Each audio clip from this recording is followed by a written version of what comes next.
Hola, soy Carlos Miranda y antes que nada quiero felicitarte. Has tomado la decisión correcta. Estar aquí significa que estás comprometido con tu futuro. Esto nos motiva a seguir invirtiendo en este tipo de eventos, los cuales estamos seguros te darán nuevas perspectivas. ¿Estás de acuerdo conmigo que este mundo es un mundo totalmente cambiante y cada vez más competido? Y el adquirir nuevos conocimientos es fundamental. Gracias por confiar en nosotros y darnos la oportunidad de que descubras lo que Grupo ILSI puede aportar para tu crecimiento. Estoy seguro que el día de hoy te llevarás herramientas muy importantes, las cuales se van a ver reflejadas en tu vida tanto laboral como personal. Bienvenido, iniciamos.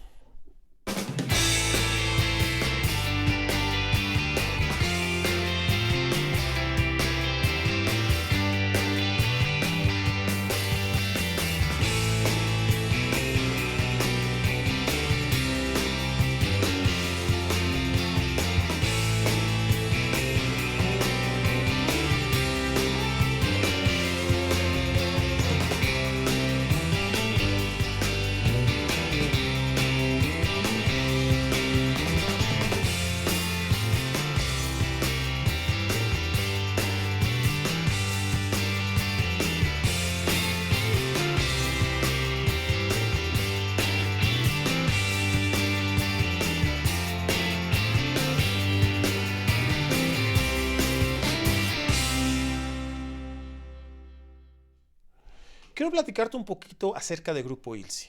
Nos especializamos en brindar soluciones de negocio a través de la capacitación. Contamos con presencia en 7 países de la región y con presencia virtual en todos los países de habla hispana de América Latina. En unos momentos vamos a poner en el chat un enlace para que puedas entrar a un grupo de WhatsApp en el cual te vamos a hacer llegar toda la información de los cursos gratuitos que impartimos cada semana sobre diversos temas del área de seguridad de higiene, mantenimiento y desarrollo humano. Quiero comentarte que el curso que vas a tomar el día de hoy tiene la opción de certificación o de obtención de alguna diploma con valor curricular. Dentro de este paquete tú recibes, como ya lo comenté, un diploma con valor curricular, un DC3 únicamente en el caso de México, que es una constancia de habilidades laborales que aplica únicamente a la legislación mexicana. También te vamos a estar acompañando durante 15 días en la resolución de dudas sobre el tema específico del curso que tomaste, además de otro tipo de cursos totalmente gratuitos y la presentación de este curso. Quiero platicarte acerca de la inversión que tienes que hacer para acceder a este paquete de certificación. Ese paquete de certificación tiene un precio normal de $45 americanos, pero por haber asistido el día de hoy pagarás únicamente $25. Puedes efectuar tu pago de diversas formas, a través de depósito bancario, transferencia, PayPal, Clip y Mercado Pago. Quiero invitarte entonces a que accedas a este paquete y te ves todos estos beneficios, los cuales estamos seguros te serán de gran utilidad. Pues vamos a dar inicio entonces formal a el curso del día de hoy y nos vemos al terminar. Muchísimas gracias.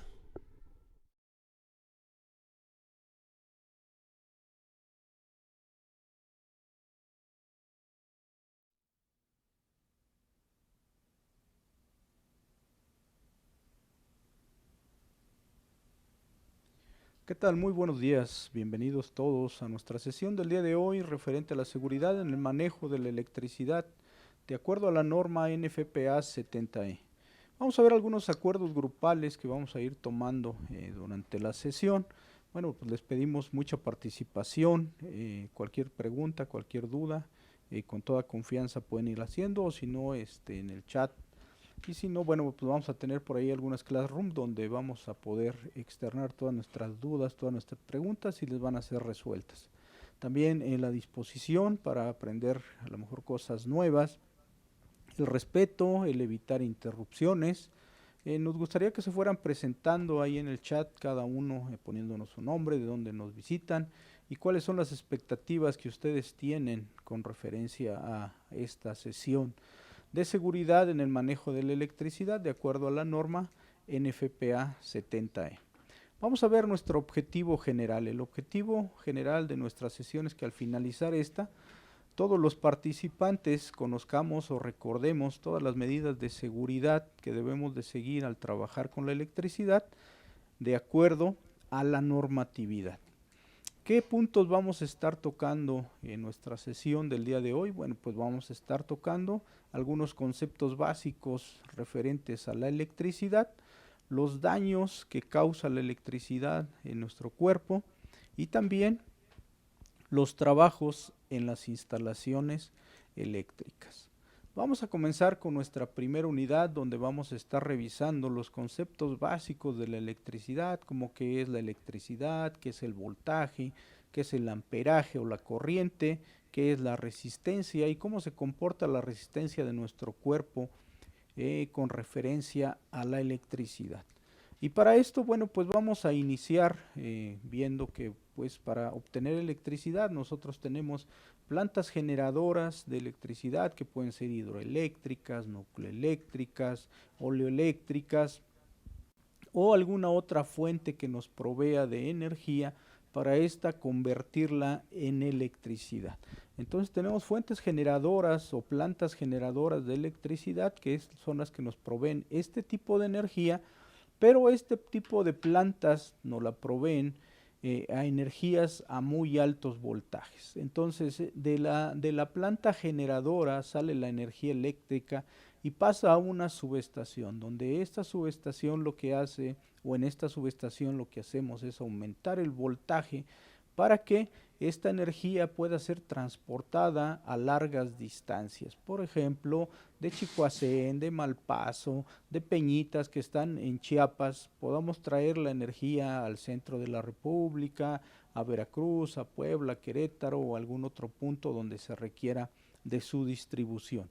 Una vez que esta energía es transportada por las torres y por los cables de alta tensión que podemos ver en los caminos, llega a los centros urbanos donde tenemos muchas veces subestaciones de distribución. Estas subestaciones no bajan ni suben el voltaje, lo único que hacen es distribuirla en diferentes ramales. Ya de estas subestaciones de distribución llega a otras subestaciones donde sí ya se maneja un voltaje más bajo para poderlo distribuir ya sea a los centros habitacionales o en un momento dado a la industria, donde pues normalmente nos van a llegar voltajes de 23,000, de 22,000, 6,000 volts y nosotros ya dentro de la industria vamos a tener nuestra subestación que es la que se va a encargar de regular el voltaje a la capacidad o a las necesidades que nosotros tengamos en nuestros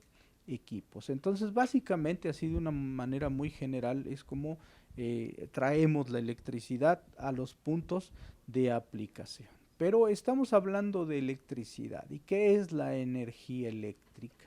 Se nos dice que la energía eléctrica no es otra cosa más que el flujo de electrones por medio de un conductor. Y cuando nosotros hablamos de conductor, normalmente nos referimos a los cables que nosotros tenemos dentro de la industria. Pero podemos ver aquí en la ilustración que el aire, por ejemplo, es un conductor y que dentro de la industria, dentro de nuestros hogares, dentro de nuestra vida cotidiana, nosotros tenemos otro flujo de energía que es conocida como la energía estática, que es también electricidad, pero que en un momento dado esta energía puede perjudicar a nuestros procesos. Aquí en México nosotros tenemos una norma oficial mexicana que es la NOM 022 que se encarga de dictarnos todas las condiciones para el manejo de la energía estática o de la electricidad estática. Entonces decíamos, la energía eléctrica no es otra cosa más que el flujo de electrones por medio de un conductor y esta energía, bueno, pues va a tener diferentes parámetros. El primero de ellos, vamos a resumirlo, es la tensión eléctrica, lo que nosotros conocemos como el voltaje. ¿Y qué es la tensión eléctrica? Bueno, pues la tensión eléctrica nosotros podemos definirla como la fuerza con la que circulan los electrones dentro de un conductor. Entonces, el voltaje es la fuerza, por eso nosotros decimos, bueno, pues son 23,000 volts, o son 12,000 volts, o 6,000 volts, o 600 volts, 440 volts, 220, 127, o en algunos aspectos del control de nuestros equipos manejamos 24 volts de corriente directa. Pero decimos entonces la tensión eléctrica que se mide en volts no es otra cosa más que la fuerza con la que circulan nuestros electrones. Tenemos otro parámetro que es la corriente eléctrica que nosotros cotidianamente conocemos como el amperaje. ¿Y qué es el amperaje? Pues no es otra cosa más que el flujo, la cantidad de electrones que van a circular por ese conductor. Entonces ya tenemos dos parámetros, el voltaje, que es la fuerza, y tenemos la corriente, que es la cantidad de electrones que fluyen por un conductor. El tercer parámetro que manejamos en cuanto a la energía eléctrica es la resistencia. Y la resistencia no es otra cosa más que la oposición que ponen los cuerpos para que la energía eléctrica fluya por ellos. Y esta resistencia se mide en ohms. Nosotros podemos ver aquí en la diapositiva cómo nos comparan, ¿verdad? Nosotros como seres humanos con un conductor. ¿Por qué? Porque somos conductores, porque nuestro cuerpo tiene gran cantidad de agua y agua salada, que es el agua que nos ayuda a que nuestro metabolismo funcione de una forma adecuada. Pero aquí, por ejemplo, nos dicen que la resistencia del cuerpo humano está aproximadamente en un promedio de 2000 ohms.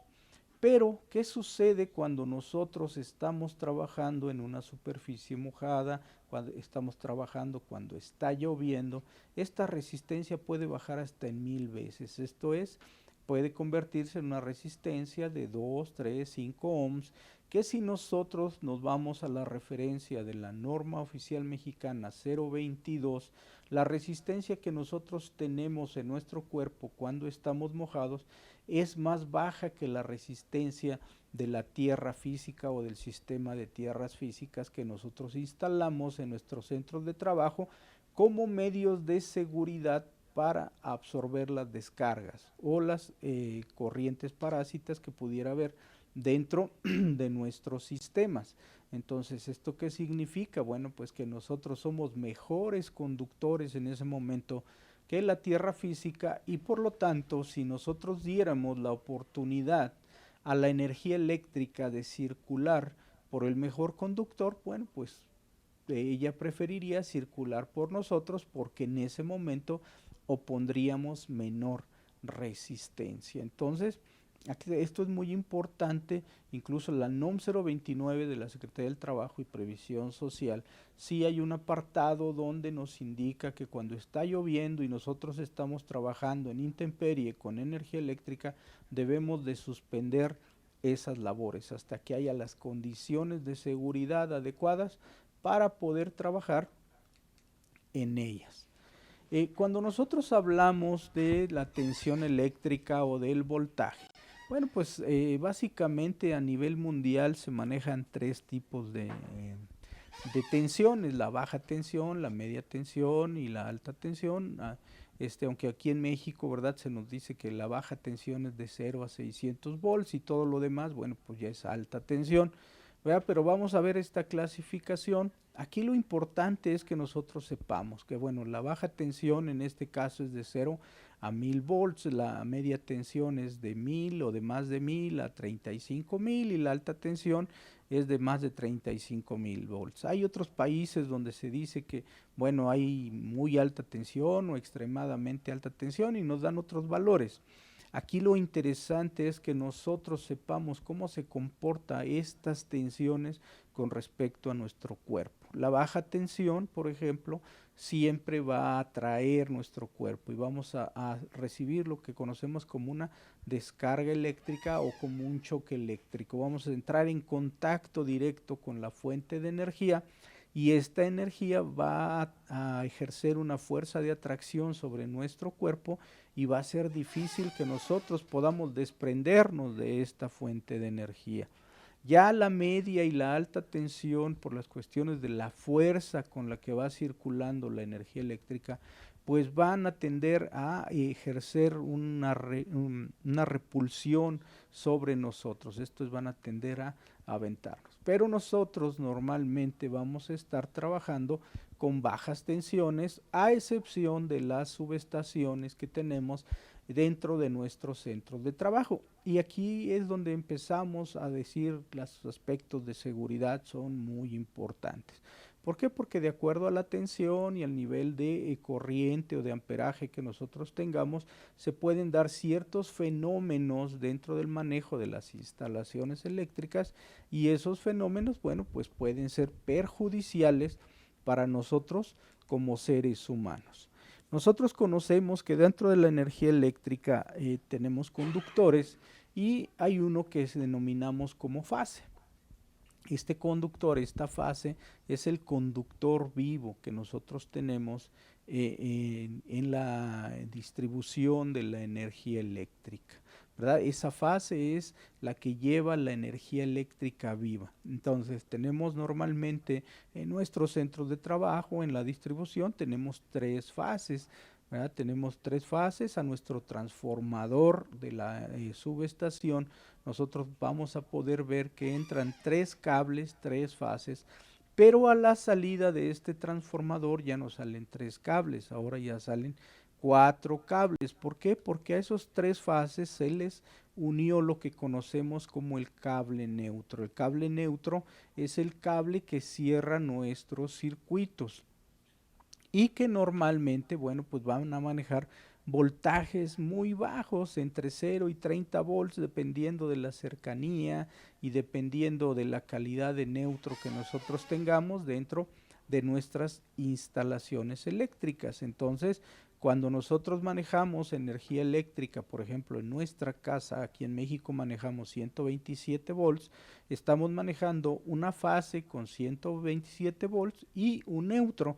Con eso cerramos el circuito, y entre la fase y el neutro nosotros manejamos 127 volts. Y aquí es importante acotar que no debemos mezclar la fase, perdón, el neutro con la tierra física, ¿verdad? A veces en las instalaciones usamos la tierra física como neutro o el neutro como tierra física.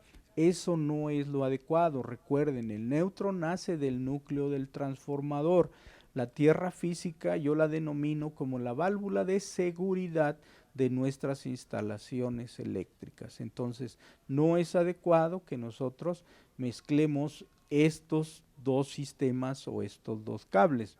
La puesta a tierra, bueno, pues ya dijimos, la tierra física es un sistema, es una malla que va directamente a la tierra, que se hacen estudios de resistencia en el terreno para poder saber en qué punto específico se colocan los registros para nuestro sistema de tierras físicas, y como yo lo denominaba, es la válvula de seguridad de nuestros sistemas. Cualquier sobrecarga que haya, bueno, pues debería de irse a mi sistema de tierras físicas. Cuando nosotros damos mantenimiento a nuestras instalaciones eléctricas, también es importante que nosotros hagamos esta puesta a tierra. ¿Por qué? Porque estamos descargando toda la energía residual que haya quedado en algún transformador, que haya quedado en algún banco de capacitores.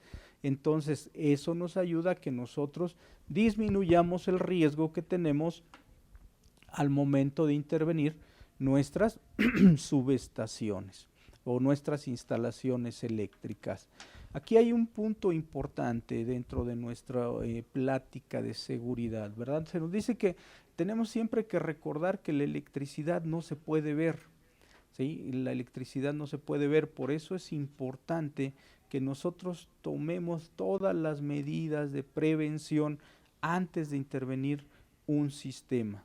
¿Sí? ¿Por qué? Porque la energía no se ve, pero los efectos que causa la energía sobre nuestro cuerpo pueden ser efectos que nos pueden llevar incluso a la muerte en muchas de estas ocasiones.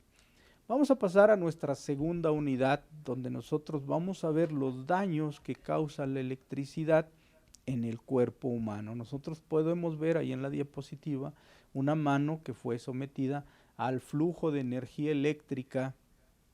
Por ello ustedes pueden ver las quemadas que provoca la energía eléctrica sobre nuestro cuerpo. En México tenemos normas que nos hablan sobre la cuestión de las instalaciones eléctricas. Por ejemplo, la NOM 001 de la sede, que nos habla de las condiciones de las instalaciones eléctricas, y la NOM 029 de la Secretaría del Trabajo y Previsión Social, que nos habla de la seguridad en el mantenimiento a las instalaciones eléctricas. Nada más que aquí tenemos un pequeño detalle. Estas normas nos dicen qué debemos de hacer, pero muy pocas veces nos dicen cómo lo tenemos que hacer. Por ejemplo, la NOM 029 me dice, debes de tener un análisis de riesgo de los trabajos que tú realizas en instalaciones eléctricas, pero no me indica cómo hacerlo, no me indica una metodología. Por lo tanto, nosotros tenemos que recurrir para estos trabajos a normas internacionales, como es el caso de hoy que estamos hablando de la NFPA. ¿Qué es la NFPA? La Asociación Nacional de la Protección contra el Fuego. Y muchas veces se nos cuestiona y se nos dice, oye, ¿qué hace NFPA estudiando seguridad eléctrica? Bueno, lo que pasa es que ellos, como estudian la cuestión de los incendios, al hacer su estudio de la causa raíz de los incendios, bueno, pues detectaron, ¿sí? Detectaron que nosotros, bueno, los incendios se generan muchas veces por cuestiones de malas instalaciones eléctricas, por defectos en las instalaciones eléctricas, por cortocircuitos. Entonces ellos se metieron a estudiar todas estas situaciones y crearon, ¿verdad?, algunas normas que nos hablan de esto. Por ejemplo, lo que es NFPA 70, que nos va a hablar del código eléctrico en general. NFPA 70E, que nos habla de la seguridad, y NFPA 70E,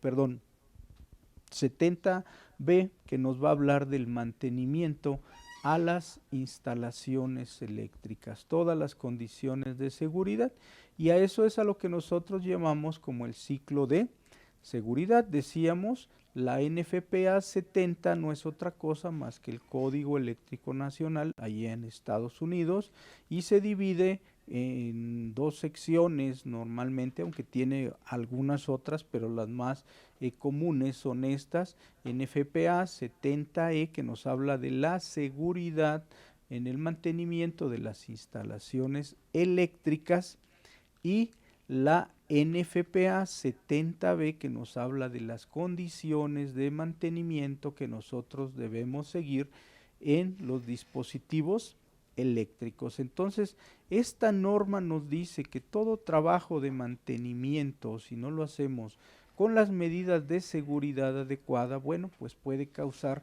daños en nuestra persona, en nuestros centros de trabajo e incluso en nuestros vecinos. Por eso, NFPA me recomienda que nosotros comencemos a trabajar la seguridad desde el diseño de nuestras instalaciones.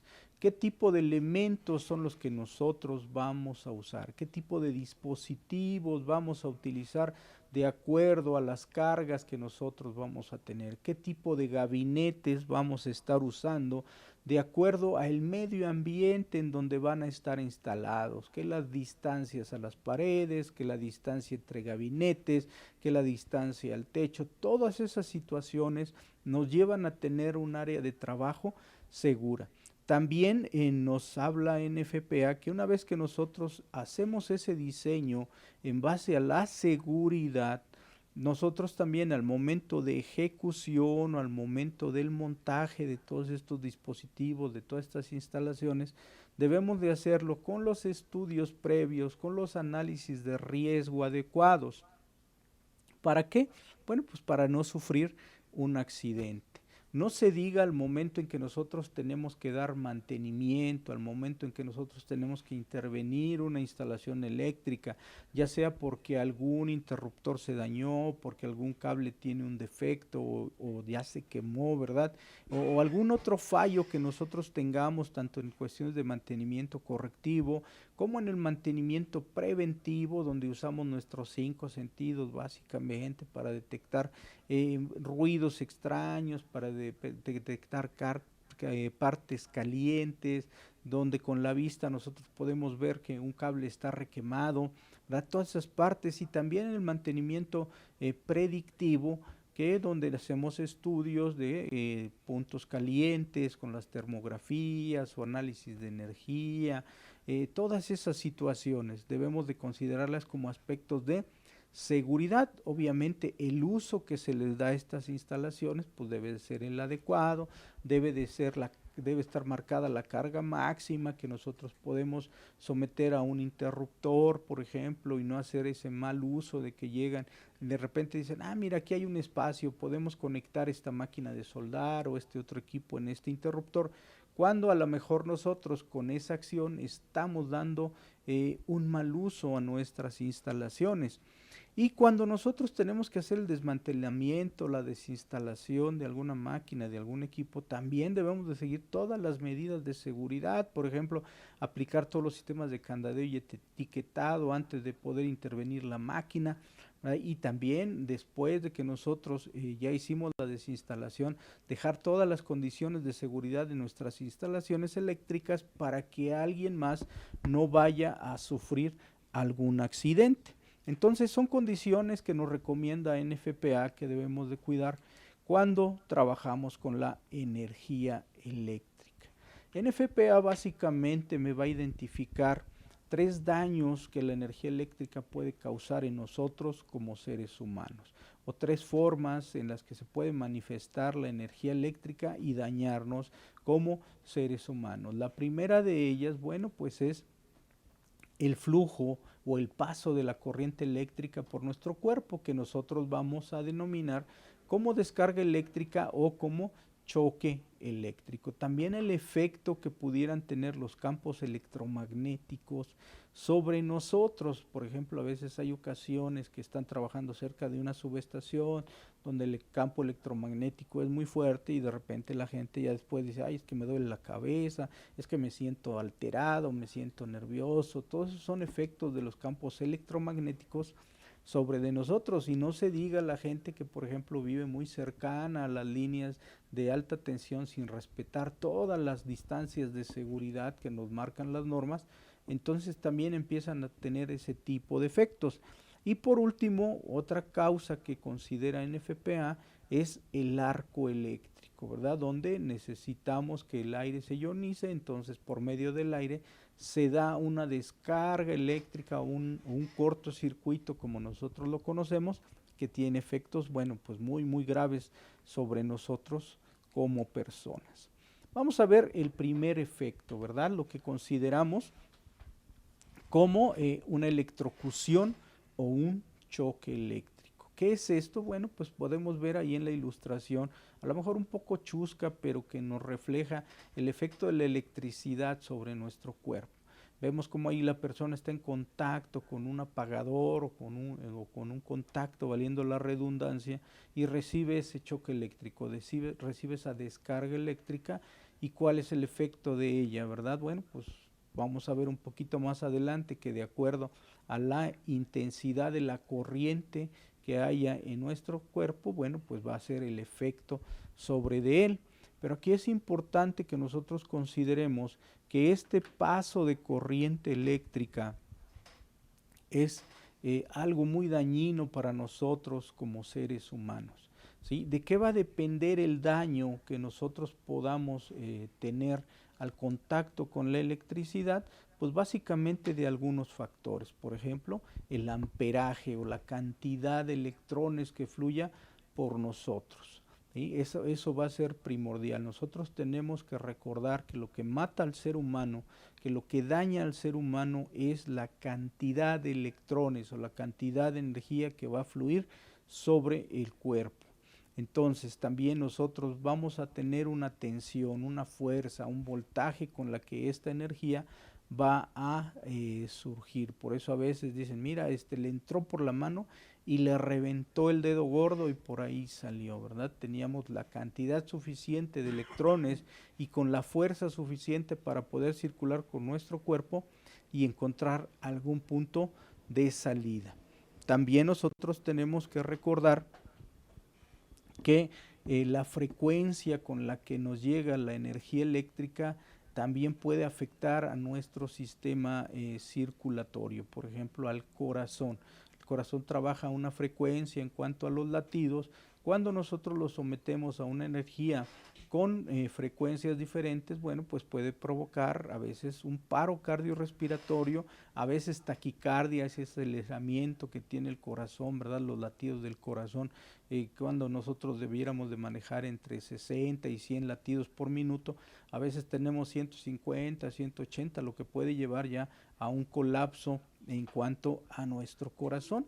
Nuestro cuerpo, ustedes lo saben, trabaja en base a impulsos eléctricos que tienen cierta frecuencia, entonces si nosotros modificamos esta frecuencia, bueno, pues nos puede causar algunos daños. Veíamos la resistencia corporal o el aislamiento que nosotros vamos a tener en contra de la energía eléctrica también es bien importante.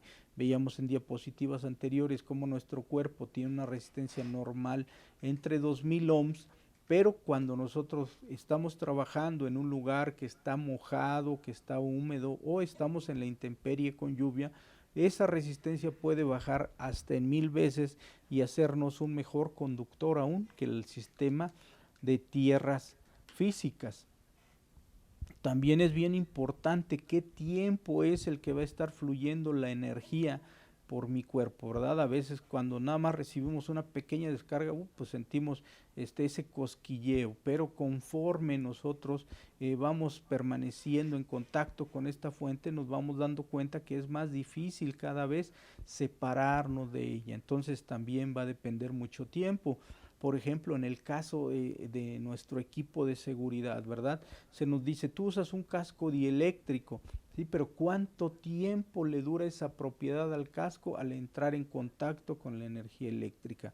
Y esto es alrededor de 5 segundos. Si en 5 segundos nosotros no nos liberamos de la energía, de muy poco nos va a ayudar que nosotros traigamos un casco. Entonces sí es importante este punto de, perdón, del tiempo. Y la trayectoria que sigue la energía en nuestro cuerpo, bueno, pues a veces circula de una mano a un pie, de una mano a otra mano, o incluso hay a quien le circula de la mano a la cabeza y bueno, pues ahí ya se provocan daños muy severos. Entonces todos estos factores son factores que van a determinar el tipo de daño que nosotros vamos a tener en nuestro cuerpo cuando por él fluye energía eléctrica. Aquí tenemos una pequeña tablita donde nos dicen, de acuerdo a la intensidad de corriente, esto es a la cantidad de electrones que fluyen por nuestro cuerpo, el tipo de efectos que podemos tener. Y puede ir desde un cosquilleo, ¿sí? De 1 a 5 miliamperes o de 1 a 3 miliamperes, ¿verdad? Empezamos a sentir cosquilleo, después ya sentimos ese choque eléctrico que nosotros recibimos, por ejemplo, cuando vamos a abrir la puerta o cuando vamos a saludar a alguien, y bueno, ya después comienzan a haber ciertos efectos en nuestro cuerpo, bueno, pues que no son muy favorables, por ejemplo, la cuestión de la tetanización, que ¿qué es eso? Bueno, pues es cuando nuestros músculos se comienzan a poner rígidos, ¿verdad? Agarramos la fuente de energía y ya no podemos soltarnos porque nuestros músculos y tendones se pusieron rígidos. Y así podemos ir avanzando a tener problemas en el sistema respiratorio porque nuestros pulmones ya no están inhalando y expulsando adecuadamente, nuestro corazón empieza a tener taquicardias hasta llegar al punto donde podemos llegar a perder la vida. Aquí ya estamos hablando de alrededor de 200, 250 miliamperes, es la cantidad de energía que nosotros necesitamos para a veces morir de acuerdo a la condición física, de acuerdo al estado de ánimo que nosotros traigamos en ese día. Y aquí es muy importante que nosotros tomemos una referencia, pues en el caso de los cargadores para teléfonos, ustedes pueden ver que ahí dice 1200 miliamperes. Por eso se les recomienda mucho que, bueno, pues no estemos cercanos a cuando el teléfono se está cargando, que no nos durmamos con el cargador ahí junto, ¿verdad? Porque podemos recibir esa descarga que nos puede provocar la muerte. ¿Qué efectos va a tener la energía eléctrica sobre nosotros como seres humanos? Efectos inmediatos. Al momento de entrar en contacto con la fuente, a nosotros nos puede dar un paro cardíaco. Esto es, nuestro corazón se detiene. Aquí hay algo muy importante. NFPA nos recomienda que todas las personas que trabajemos con energía eléctrica debemos de saber primeros auxilios, y también que nosotros cuando estemos haciendo un trabajo sobre una instalación eléctrica debemos de haber dos personas. Más adelante vamos a ver algo que se conocen como fronteras de seguridad, donde NFPA nos indica dónde debe de estar una persona que puede estar como vigía, vigilando el trabajo de la otra persona, y a qué distancia debe estar la persona que está trabajando directamente sobre la instalación eléctrica. Entonces, uno de los daños más frecuentes que recibimos nosotros al momento de entrar en contacto con la energía eléctrica es el paro cardíaco. Por eso decía, es importante que todos nosotros sepamos primeros auxilios. ¿Por qué? Porque en el momento en que recibe la energía eléctrica esta persona puede caer. Entonces nosotros tenemos en ese momento que definir, ¿verdad? Avisar que hubo un incidente, un accidente, definir si esta persona todavía tiene signos vitales. Si no los tiene, bueno, pues debemos de empezar a hacer una resucitación cardiopulmonar, ¿verdad? Pero debemos de saber aplicarlo. Por eso el hecho de que nosotros sepamos primeros auxilios. También podemos sufrir asfixia. Recuerden, nuestros pulmones comienzan a colapsarse, ya no hay el flujo de aire para que esto pueda suceder, el metabolismo, se queda nuestro oxígeno sin cerebro, podemos empezar a sufrir algunos efectos, aparte de que como los músculos se contraen, nuestra lengua también puede tender a regresarse o ser succionada, y entonces provocarnos también la asfixia. Puede provocar quemaduras. Sí, yo creo que más de uno de nosotros hemos de repente estado manipulando alguna instalación eléctrica en la casa, por lo menos, y de repente al poner los cablecitos ahí, entrar en contacto, hace una chispita y nos queman los dedos. Esas son quemaduras simples, ¿verdad? Pero por ejemplo, yo espero que nunca les haya tocado ver estas situaciones, pero cuando una gente se electrocuta ya al grado de que se queda pegado por mucho tiempo con un conductor eléctrico, cuando se suelta porque ya perdió la vida y cae, de ella emana humo. ¿Por qué? Por las quemaduras que sufrió internamente. Recuerden, la energía eléctrica es flujo de electrones. Al haber flujo hay una fricción y con eso se genera una temperatura. Por eso los órganos internos se queman, y a eso es a lo que la gente el día de hoy, la gente que se dedica a las cuestiones de primeros auxilios, de seguridad, le denominan como quemaduras de cuarto grado, a toda esa quemadura interna que se tiene por el flujo de la corriente por el cuerpo humano. También podemos sufrir de fibrilación ventricular, que es eso que nuestro corazón empieza a perder el ritmo. Succiona, pero al momento de expulsar la sangre, los conductos comienzan a restringirse, entonces necesita funcionar más rápido, con mayor fuerza, y entonces ahí es donde la presión arterial, la frecuencia de latido se comienza a modificar, y entonces a eso le llamamos fibrilación ventricular. También nosotros podemos tener algunas otras lesiones permanentes, por ejemplo en el sistema renal, en el sistema nervioso, por el flujo de la energía sobre nuestro cuerpo humano. ¿Sí? Entonces son manifestaciones que nosotros vamos a tener en nuestro cuerpo inmediatas. Hay efectos también que no son inmediatos. Nosotros podemos recibir una descarga y entonces irnos a nuestra casa y decir, ya ven, no me pasó nada, ¿sí? Nada, miren, yo soy infalible, la energía eléctrica es mi amiga y no me hace nada. Pero con el tiempo, por ejemplo, podemos empezar a tener afecciones renales, esto es en los riñones. Recuerden que los riñones son el filtro de nuestro cuerpo, entonces ahí se acumula un gran número de sales y todas esas situaciones. Entonces son efectos que se dan. Los riñones, por ejemplo, cuando se da una descarga eléctrica, comienzan a contraerse, a ponerse arrugaditos, y eso lo podemos ver si ustedes tienen la oportunidad de ver alguna foto de los riñones de algún animal que haya sido sacrificado en base a descargas eléctricas. Van a darse cuenta cómo los riñones de estos animales se contraen, se ponen arrugaditos.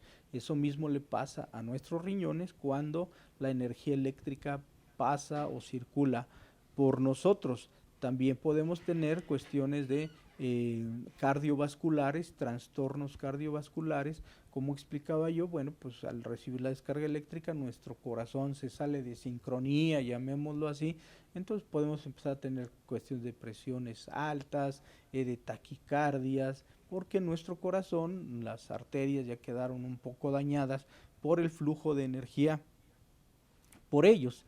¿Sí? Entonces también podemos tener trastornos nerviosos. Nosotros, mucha gente después de recibir una descarga eléctrica, es que no puedo controlar el movimiento muchas veces de mi mano, por cuestión, dicen, es que estás nervioso, ¿no? Es que recuerden, la frecuencia altera el sistema nervioso, entonces pueden quedar esas repercusiones en nuestro cuerpo humano. También cuestiones oculares, recuerden, nuestros ojos son como un corazón, entonces también pueden perder esa frecuencia cardíaca y tener algún trastorno, y no se diga en la cuestión de los oídos, donde por ejemplo se puede dar alguna explosión en el momento de alguna descarga eléctrica y el ruido puede dañarnos nuestro sistema auditivo. Y esas son situaciones que no son instantáneas muchas veces, porque a veces nos quedamos así sin ver algunos segundos, después volvemos a ver y decimos, ay no, ya recuperé la vista, pero en el momento en que vamos y por ejemplo queremos leer algo con letra muy pequeñita, dicen, ah, es que yo ayer sí lo podía leer y hoy ya no lo puedo leer. Bueno, ya tuviste algún daño ocular o en cuestiones del oído, sabes que ya no escucho bien, ¿verdad? Entonces son situaciones que pueden presentarse después. Las causas más probables de una muerte cuando nosotros recibimos una descarga eléctrica, bueno, pues son cuestiones cardiovasculares, esto es, el corazón se para. Y si en un momento dado la persona que está cercana o que va a socorrer al trabajador que fue sometido a una descarga eléctrica no conoce de primeros auxilios, bueno, pues simplemente esa persona va a morir y pues no le vamos a dar el auxilio adecuado. También puede ser que cuestiones de situaciones de asfixia o situaciones de fibrilación ventricular también son situaciones que se presentan constantemente cuando nosotros recibimos una descarga eléctrica. ¿Qué efectos puede tener un campo electromagnético sobre nuestro cuerpo? Bueno, pues puede alterar a nuestras células, altera nuestro metabolismo. Recuerden, son frecuencias diferentes a las que nosotros usamos, entonces puede haber esa modificación en cuanto al metabolismo, y por eso decimos me duele la cabeza, tengo sueño, me siento cansado, después de estar sometido mucho tiempo a un campo electromagnético. Y también puede generar algunos daños en cuanto a la situación cardiovascular por la frecuencia a la que se encuentran estos campos electromagnéticos. NFPA específicamente se encarga de estudiar lo que es el efecto del arco eléctrico. ¿Y qué es el arco eléctrico? Pues el arco eléctrico no es otra cosa más que un cortocircuito. Un cortocircuito que nosotros podemos ver ahí en la ilustración, utiliza el aire como medio conductor, ¿verdad? Entonces, el arco eléctrico es el cortocircuito y a eso nosotros lo conocemos como arc flash, así nos lo denomina NFPA, pero también NFPA nos habla del arc blast. Este es un efecto del arco eléctrico, es lo que nosotros conocemos como la ráfaga del arco eléctrico, donde en el arco eléctrico se va a generar energía térmica, pero a muy altas cantidades, a muy altas temperaturas. También se van a generar cuestiones de ruido, también cuestiones de presión, ¿sí? También cuestiones, decíamos, de temperaturas muy elevadas. Entonces, mucha gente me pregunta a veces, oye, ¿qué es más peligroso, la descarga eléctrica o el arco eléctrico? Y la respuesta pues no es otra más que de qué forma te quieres morir, ¿verdad? Veíamos en la cuestión de la descarga eléctrica, bueno, pues que me puede dar un paro cardiorrespiratorio, que me puedo asfixiar, que puedo tener quemaduras internas, a lo mejor mucha gente me dice de repente, es que es una muerte más bonita, ¿no? Que morir quemado. Pues las dos son muertes, ¿verdad? A lo mejor más bonita, más fea, pero la energía eléctrica de las dos formas me puede causar la muerte. Y entonces nosotros tenemos que conocer qué efectos se van a generar cuando se forma un arco eléctrico. Y entramos en la cuestión primero de la temperatura. ¿Sí? Muchas veces nos dicen, son 19.000, es que son 20.000, es que son 15.000, son más de 10.000 grados centígrados. ¿Sí? Son más de 10.000 grados centígrados. Y estos 10.000 grados centígrados, si nosotros hacemos una asimilación o una semejanza con un proceso que yo creo que todos en la industria conocemos, como la soldadura de arco eléctrico, la soldadura eléctrica o de electrodo revestido, como normalmente lo conocemos.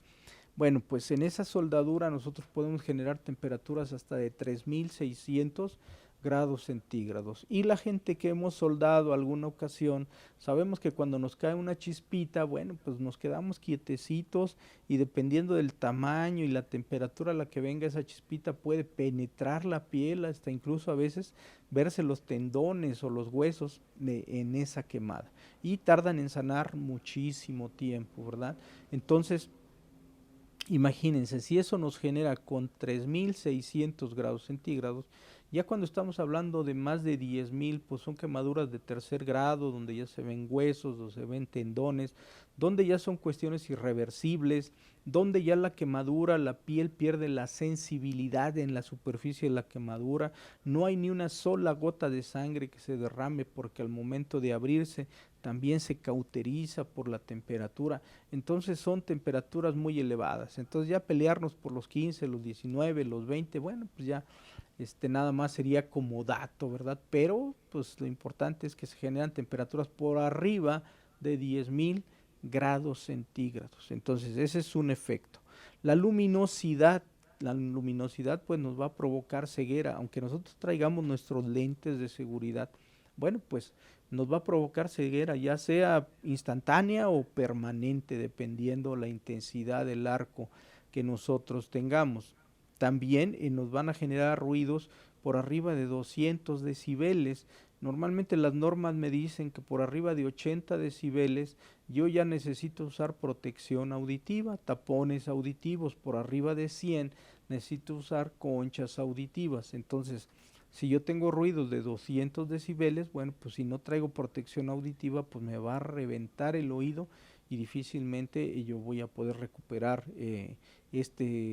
esta propiedad, digámoslo así, que nosotros tenemos al 100%, porque ya sufrimos algún daño.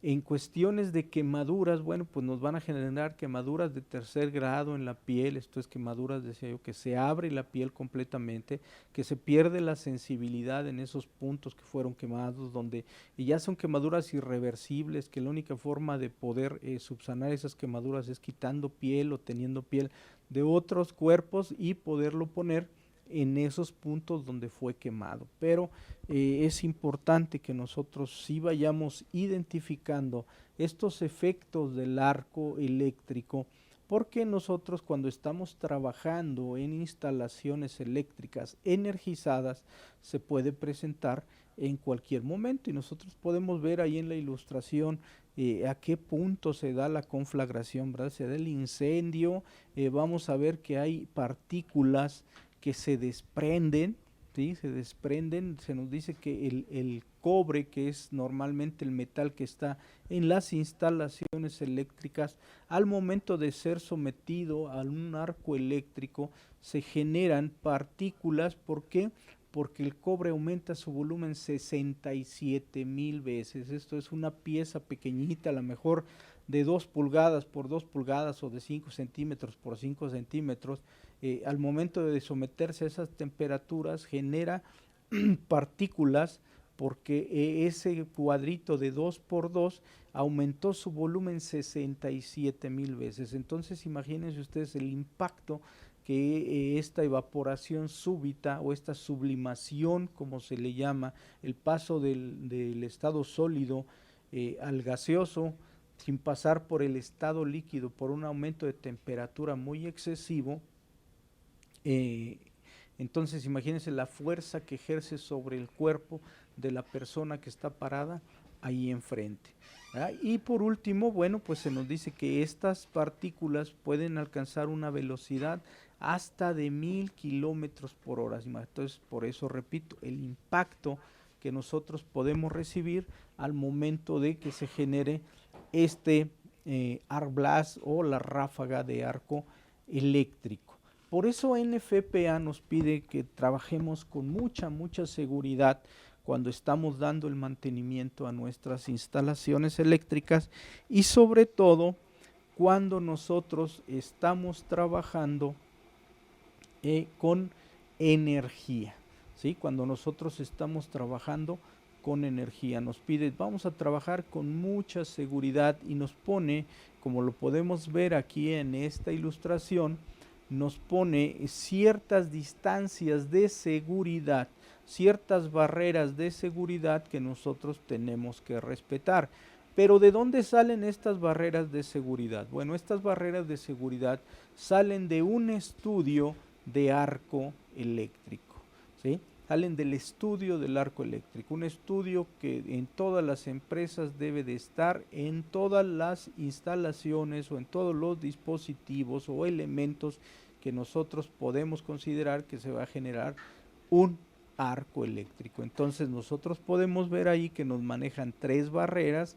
Aquí lo interesante es que nosotros veamos la barrera 4, cuando termina la barrera que está indicada con el número 4, ahí es donde nosotros vamos a poner nuestros límites de trabajo o nuestras barricadas. Ahí es donde va a decir detrás de la raya que voy a comenzar a trabajar. Ahí vamos a poner toda nuestra barrera de seguridad para que nadie que no traiga el equipo de protección personal adecuado pueda cruzar esa barrera. Estamos muy habituados en la industria a que de repente yo estoy interviniendo un CCM, estoy interviniendo un tablero y llegan las personas y se paran junto de mí, ¿verdad? Aunque yo ponga la barrera, se pasan por debajo de la cinta, se paran junto de mí y yo estoy manipulando la energía eléctrica, se puede dar un cortocircuito, se puede generar un arco eléctrico. Entonces la persona que no traiga el equipo de protección personal adecuado de acuerdo al estudio de arco eléctrico que se ha realizado,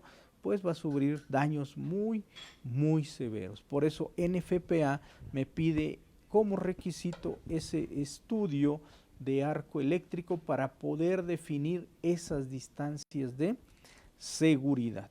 La primera barrera es la barrera que nosotros tenemos ahí identificada como la número 4, y NFPA a esta barrera le llama la frontera de protección contra arco eléctrico, ¿verdad? Esa es la frontera de protección contra arco eléctrico. La persona que está dentro de esa frontera puede llegar a sufrir quemaduras hasta de 2º grado, esto es ampulaciones, pérdida de alguna parte de la piel, y esas son las quemaduras de 2º grado. Cuando nosotros estamos sin el equipo de protección personal adecuado dentro de esa barrera 4, podemos llegar a sufrir esas quemaduras de 2º grado. Por eso NFPA le llama una frontera de protección contra arco eléctrico, ¿sí? Después de esa barrera, después de la línea que nosotros vemos donde va a estar ubicada nuestra barricada, nuestros puntos de seguridad,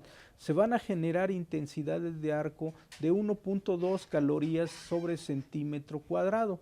Eso lo único que va a hacer es que nosotros vamos a sentir el calorcito, así como si anduviéramos en Acapulco, en Veracruz, ¿verdad? En alguna playita, y nos vamos a broncear un poquito, pero no va a pasar de ese punto. A lo mejor vamos a tener alguna quemada de 1er grado, que es eso, cuando nosotros nos pasamos de sol, ¿verdad? Y de repente ya se nos empieza a desprender el pellejito de la piel, pero de ahí no va a pasar. Pero si yo me meto a esa barrera, ¿verdad? A esa frontera de protección contra arco eléctrico, entonces puedo llegar a sufrir quemaduras hasta de 2º grado. Recuerden, todas estas barreras de seguridad se van a identificar de acuerdo a los estudios de arco eléctrico que nosotros debemos de hacer en nuestras instalaciones.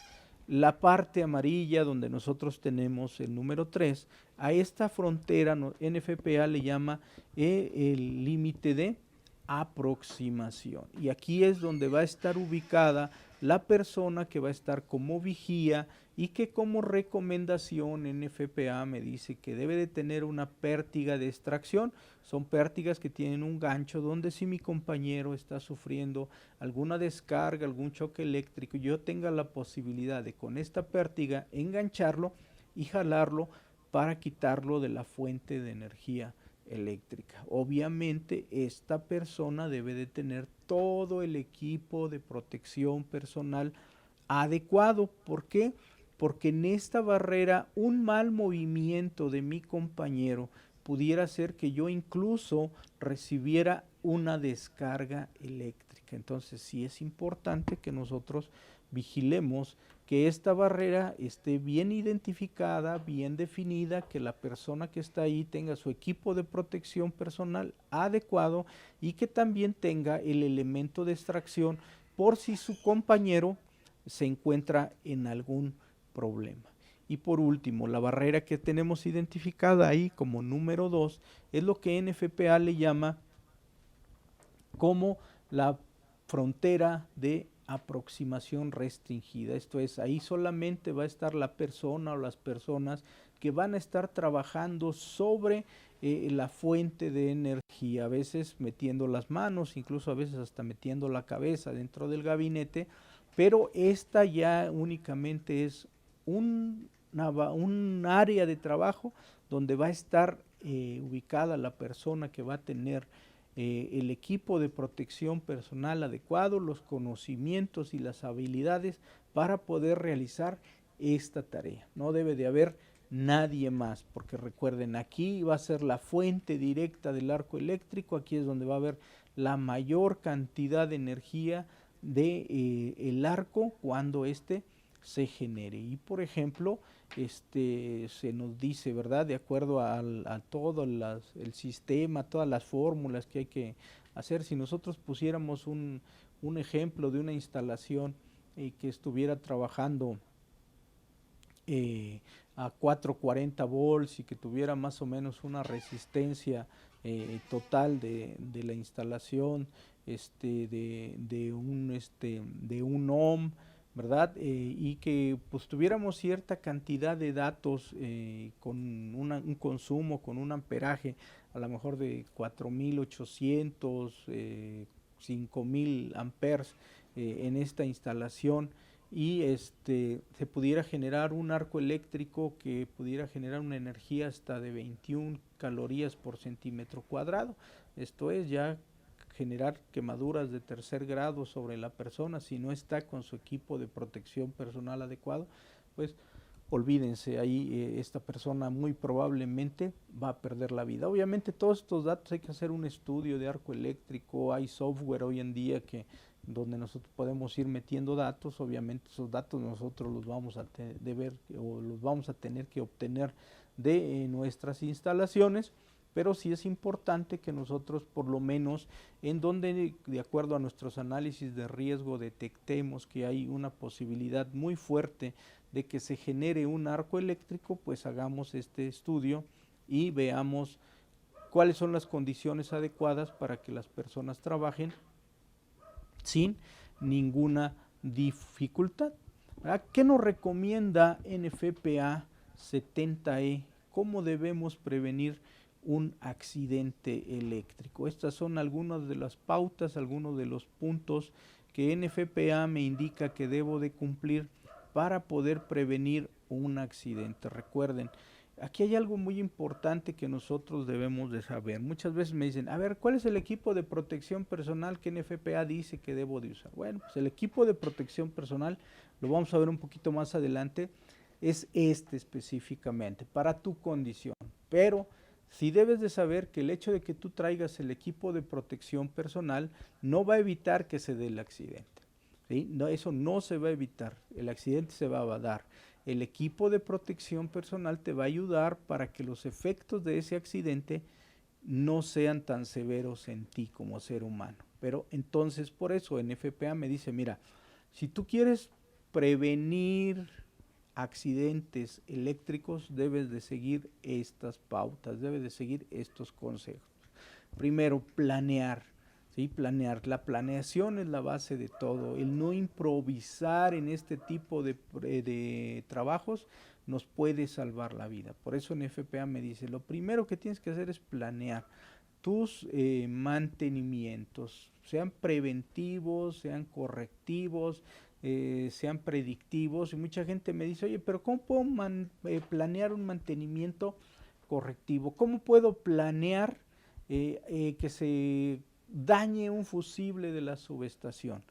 Por no sé cuándo se va a dañar, pues no sabes, pero posiblemente algún día se va a dañar. Entonces debes de estar preparado para ese día, con todos los útiles, con todas las herramientas adecuadas y con el equipo de protección adecuado. Entonces, la base de esto es la planeación, ¿verdad? Porque si no, empiezan a surgir las urgencias. Y en las urgencias, pues cometemos muchos errores. Lo segundo es que nosotros debemos de conocer el circuito que vamos a intervenir. Debemos de saber dónde están los interruptores, debemos de saber a dónde llega ese circuito, cuáles son los tipos de cargas que tiene ese circuito, porque eso en un momento dado nos puede salvar la vida.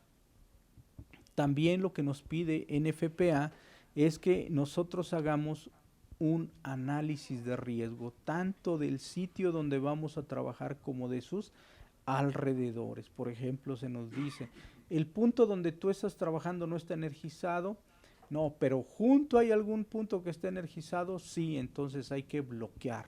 Para eso se hace el análisis de riesgos, para conocer los peligros y los riesgos a los que nosotros estamos expuestos al trabajar en una instalación y así poder hacer la prevención.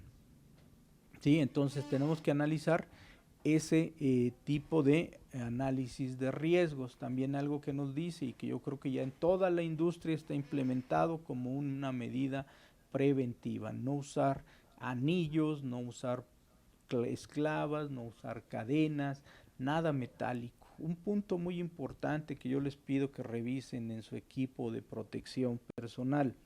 A veces usamos camisola, usamos pantalón, entonces en el pantalón nuestro cierre o nuestro zipper es metálico, entonces ese es un punto de riesgo. También la hebilla de nuestros cinturones muchas veces también es metálica. Traemos nuestros guantecitos, nuestro casco, nuestros lentes, nuestros zapatitos dieléctricos, ropa ignífuga, pero nuestro cinturón trae la parte metálica. Entonces ahí nosotros ya estamos fallando en cuanto a estos aspectos que nos pide NFPA. También algo que nos pide es que nosotros definamos, ¿vamos a trabajar con energía o vamos a trabajar sin energía? Y eso viene desde la planeación. Se me dañó el fusible, pues sí, pero no puedo ya, no tengo el tiempo suficiente para llamar a Comisión Federal de Electricidad aquí en México a que me haga una libranza y pueda yo bajar las cuchillas de la calle para quitar la energía de la subestación y hacer todo el proceso de liberación de energías y ya luego poner el fusible y luego que vengan y que me suban de nuevo. Eso tengo que entrar a la subestación con energía. Entonces, si voy a entrar con energía, ¿qué tengo que hacer? ¿Cuáles son las medidas de seguridad que yo debo seguir?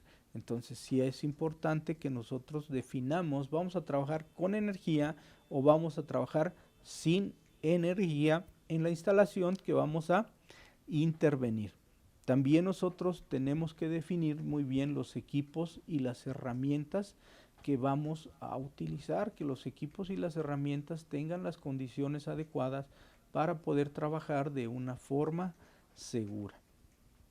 Seleccionar el equipo de protección personal de acuerdo a la tensión que vamos a trabajar, al tiempo que vamos a estar en esa instalación y a la intensidad del arco eléctrico que se pudiera generar. También nosotros vamos a tener que considerar que tenemos que hacer una notificación. Siempre es recomendable que nosotros antes de intervenir una instalación, bueno, pues se genere una orden de trabajo. Al generarse esa orden de trabajo se va a tener que generar un permiso de trabajo, se va a tener que hacer un análisis de riesgo y después, bueno, pues ya podremos intervenir nuestra instalación eléctrica. Y recuerde algo lo importante con lo que iniciamos este punto. Si nosotros no planeamos, entonces nosotros vamos a empezar a improvisar y eso nos va a llevar a que podamos sufrir algún accidente que nos pueda costar incluso hasta la vida. NFPA me dice que solamente personal que tenga las capacidades, esto es los conocimientos y las habilidades para poder realizar este tipo de trabajo, puede intervenir una instalación eléctrica. Esto es muy importante. En Estados Unidos y en otros países hay normas que certifican que la persona está capacitada y tiene las habilidades adecuadas para realizar este tipo de trabajo. Aquí en México no hay una norma que nos certifique que tenemos los conocimientos y las habilidades. Por lo tanto, es responsabilidad de cada una de las empresas el verificar que la gente tenga los conocimientos y las habilidades adecuadas. Por ahí, cuando recibimos un curso de la NOM 029 o recibimos un curso de la 022, se nos dan nuestras constancias de habilidades laborales, aunque ahí es conocimiento de la norma. Si nosotros recibimos un curso de seguridad en el mantenimiento de instalaciones eléctricas práctico, bueno, pues ahí el conocimiento se está transmitiendo. Pero muchas veces la habilidad se adquiere en el día a día, entonces por eso es responsabilidad. Al no haber una entidad que certifique que yo tengo el conocimiento y la habilidad, bueno, pues sería adecuado que la empresa tome la carta en el asunto haciendo un DNC, un diagnóstico de necesidades de capacitación, para que la persona tenga los conocimientos adecuados. Incluso vamos a ver que uno de los requisitos que nos pide NFPA es tener un buen programa de capacitación y entrenamiento para nuestro personal. ¿Qué nos pide NFPA? Que conozca a esta persona que va a intervenir nuestras instalaciones eléctricas. Bueno, pues primero, cómo reconocer, ¿verdad?, los peligros potenciales que hay en la instalación. Nosotros sabemos que el hecho de ya trabajar con energía eléctrica, bueno, pues ese ya es un peligro. En ese momento nosotros ya nos estamos poniendo en peligro. Hay diferentes riesgos, como lo veíamos, sí, pues el riesgo de un choque eléctrico, el riesgo de los campos electromagnéticos, el riesgo es del arco eléctrico. Entonces, pero ya sabemos que al trabajar con energía eléctrica, nosotros estamos expuestos a ese peligro. Entonces es importante que la gente que esté desarrollando este tipo de trabajos tenga la habilidad y el conocimiento para poder identificar, aquí puedo sufrir una descarga, no, aquí puedo sufrir un arco eléctrico, o no, sabes que aquí el campo electromagnético está muy fuerte, por lo tanto no debo de permanecer durante tanto tiempo. Todo eso se basa en el análisis de riesgo. Entonces también estas personas deben de saber identificar las partes que están energizadas de las que no están energizadas. Esto es, debe de tener el conocimiento para el uso de los instrumentos de medición, para el uso de los instrumentos de prueba, ¿sí? Porque a veces no sabemos usar los multímetros y decimos que somos electricistas. Entonces es muy importante que nosotros sepamos identificar este tipo de circunstancias. También identificar o saber determinar el voltaje al cual está trabajando una determinada instalación. Pues normalmente se tienen los tableros de distribución donde está indicado el voltaje al que se trabaja, o en el caso, por ejemplo, de los motores eléctricos, bueno, pues esta persona debe tener la habilidad y el conocimiento para poder, de acuerdo al ver el tipo de conexión que tiene, decir, mira, este está trabajando a 220 o está trabajando a 440. Entonces, todos esos conocimientos y habilidades lo debe de tener esta persona que va a hacer los trabajos sobre las instalaciones eléctricas.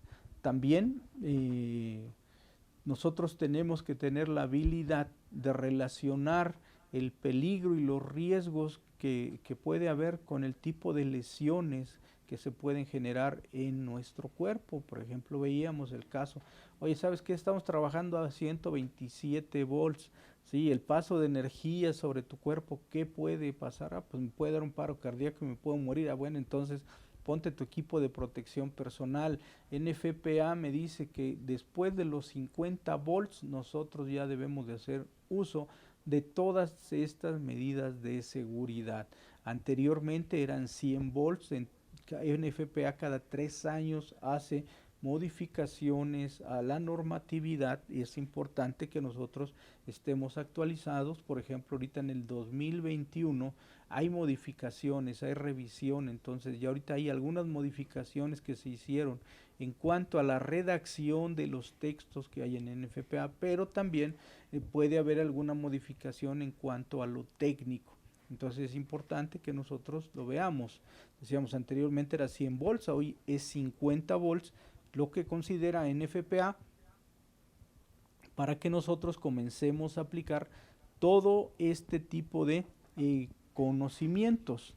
¿Sí? Entonces también nosotros debemos de saber cómo podemos evitar la exposición a este tipo de energías, qué tipo de equipo de protección personal es el que vamos a utilizar, y ahí bueno, pues ya viene la parte de cómo seleccionar el equipo de protección personal que nosotros vamos a estar utilizando. También nosotros debemos de conocer todos los procedimientos de atención a emergencias y de seguridad, ¿verdad?, para asistir a las personas que están interviniendo una instalación eléctrica. Y aquí vuelvo a hacer énfasis en que toda la gente que maneje energía eléctrica debe de conocer, ¿sí? Debe de conocer el manejo de los primeros auxilios, ¿sí? Ya recuerden, hay un sistema donde dicen, bueno, pues protege, avisa y si puede socorre, y en este caso pues nosotros sí debiéramos de tener la posibilidad de socorrer. Entonces debemos de tener conocimientos de primeros auxilios, ¿sí? También nosotros debemos de conocer cómo realizar nuestros análisis de riesgos. Hay muchas metodologías, más adelantito vamos a ver una que es muy sencillita y que NFPA lo que hace a esa metodología es modificarla metiéndole los valores del cortocircuito, y eso bueno pues ya le da alguna modificación en cuanto al análisis, pero el método es muy sencillo. Nada más lo único que tenemos que ver es cuál es la probabilidad de que se dé el suceso y cuál pudiera ser la severidad que este va a tener, y entonces en base a eso pues nos vamos a ir a la jerarquía de los controles y vamos a decir, ah, mira, lo podemos eliminar, lo podemos sustituir, podemos poner algún control de ingeniería o podemos hacer algún procedimiento, o qué equipo de protección personal es el que nosotros vamos a utilizar. También esta persona, bueno, pues de acuerdo al estudio de arco eléctrico, debe de saber cómo delimitar las áreas de trabajo. Vamos a pasar a nuestra tercera unidad, donde vamos a estar revisando los trabajos en instalaciones eléctricas. Esto es, en esta parte nosotros vamos a ver cuáles son los procedimientos que debemos de seguir cuando vamos a trabajar en una instalación eléctrica sin energía y cuando vamos a trabajar en una instalación eléctrica con energía. Entonces, en esta parte es donde vamos a ver estos detalles, y la primera parte que vamos a ver es si nosotros trabajamos sin tensión, esto es, sin voltaje.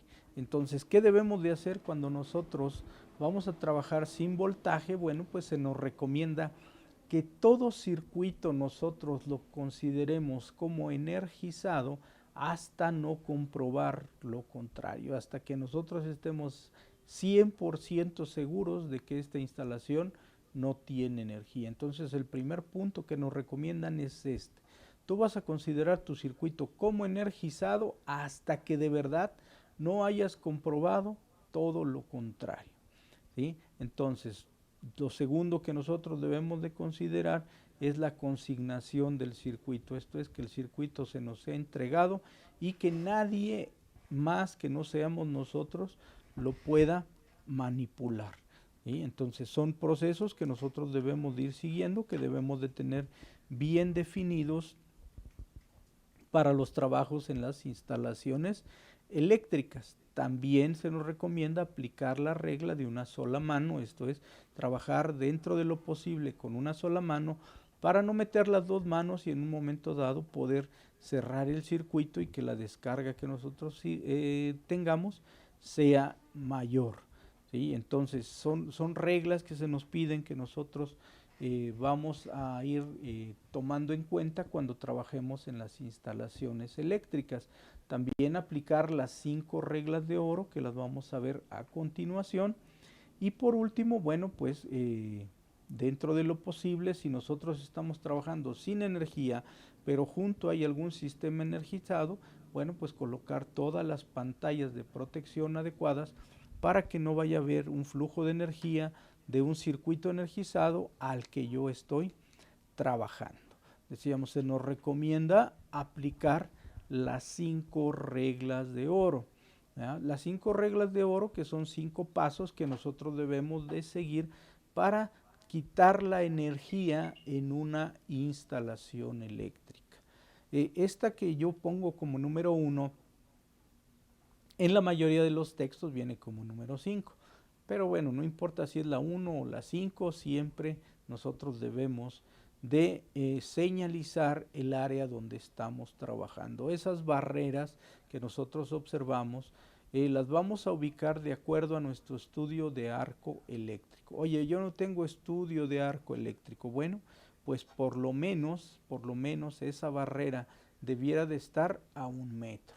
A 1 metro de distancia de donde tú estás trabajando, y después de esa barrera no puede pasar absolutamente nadie. Nosotros hemos visto en ilustraciones anteriores cómo se genera un arco eléctrico y vemos cómo sale lumbre literalmente de los tableros eléctricos y que puede llegar a quemar a gente. Entonces, por lo menos, no conozco la intensidad del arco eléctrico, por lo menos a 1 metro debiera de estar ubicada esa barrera, y dentro de ese metro no debe de entrar absolutamente nadie. Y aquí en México, bueno, esta señalización la vamos a hacer de acuerdo a lo que nos dice la NOM 026 de la Secretaría del Trabajo y Previsión Social, que es una norma que nos habla en cuanto a la pictografía, a la señalización de riesgos que hay en los centros de trabajo. Como segundo punto, nosotros lo que vamos a hacer es, vamos a abrir el circuito, esto es, vamos a bajar interruptores, y todo esto tiene que ser visible. Por ejemplo, nosotros bajamos unas cuchillas, tiene que verse que la cuchilla está abajo. Muchos interruptores en la industria tienen testigos, esto es, tienen colores, ¿verdad? Cuando el interruptor está desactivado, muchas veces aparece un colorcito naranja y eso nos está indicando que el interruptor no está activado o se disparó por alguna circunstancia. Entonces, como segundo punto, nosotros tenemos que abrir nuestros circuitos bajando interruptores. Como tercer punto, bueno, pues viene un procedimiento que todas las industrias deben de tener implementado, que es el sistema LOTO.